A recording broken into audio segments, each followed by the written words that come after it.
to win 8 batting titles. That would be Tony Gwynn of the San Diego Padres. Hey, Tony, not to be a fatalist, but you're not going to get to 3,000 this year. You're going to get very close. What I'm afraid of is some freak fishing accident in the offseason or something like that. I mean, how tough an offseason is it going to be just sitting around waiting to get that chance to rake again and get to 3,000? This year won't be that tough because I actually thought I'd be a lot closer to it than I am. And so it'll be pretty easy to go into the winter knowing you got to do certain things to get there. But I just didn't want to finish with like 215 hits this year and then have to wait 4 months to get 5 hits to get there. And so the wait won't be that bad. What about defense? Tony, you have certain God-given talents to hit the ball, taking nothing away from your approach. Nobody works harder at it in the batting cage. Nobody breaks more videotape. But you've got a great pair of eyes, good hand-eye coordination, a good pair of hands. You have certain gifts.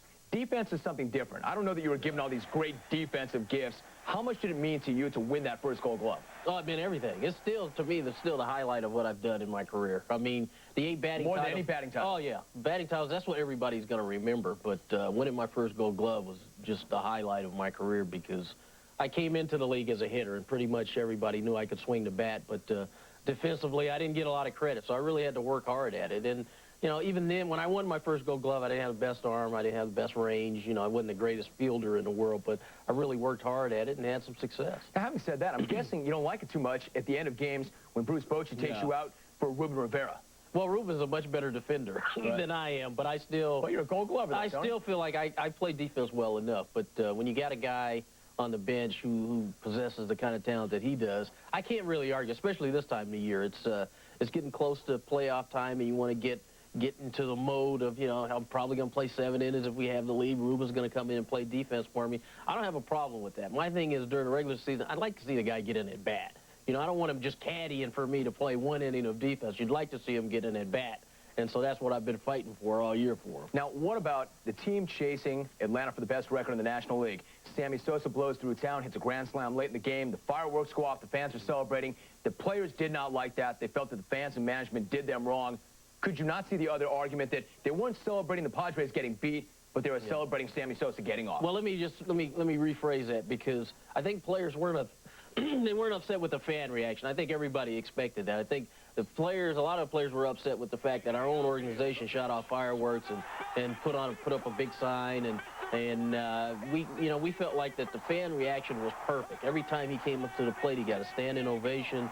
He saluted the crowd and I thought it was very good. But when here you got guys fighting in the heat of battle, trying to win a ball game, and he comes up and he hits a grand slam, and not only are the fans saluting him, which once again I think was expected, but here our own organization are throwing up fireworks and putting San Diego congratulates Sammy Sosa on the board while we're, you know, to give the other team the lead. It was, I think guys had a reason to be upset, and they let it be known because we worked hard all year long to get to where we are. And like I say, I'm not blaming the fans because I think the fan reaction was absolutely perfect. I thought it was a wonderful gesture, not only on our fans' part, but on Sammy's part too. Let's go to the audience in New York City at the All-Star Cafe. We go through Jerron from the Bronx. You're on with Tony Gwynn. What's up? Hey, never more, Tony.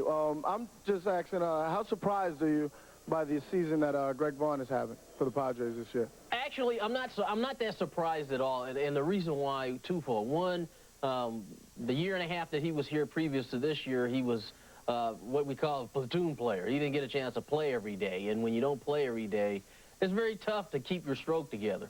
The second reason I think I'm not surprised is because he's really one of the hardest workers on our club, and every day, you know, he drags me to the cage every day, and he's hitting balls off the tee, and he talks hitting. He looks at a lot of video. He was a guy who always worked hard at his craft, and coming into this year, I just had a feeling that, you know, he just wanted to prove to people that he was a quality player, and I think he's done a lot more than that this year. All right, Ron, thank you very much. Tony, one last thing. The team finished up its last homestand, lost 9 of 14 games. Padre fans got his full grip on. We're going to go 3 and out. Here we go. Tony, there's nothing you have not seen with the San Diego Padres.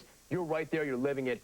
Are you concerned about how the team is playing down the stretch? I'm concerned about how we're hitting down the stretch. I think our pitching has been good. Our bullpen has been good. When you lose games like we've lost here the last couple of days, yeah, people are going to panic. That's typical San Diego type reaction.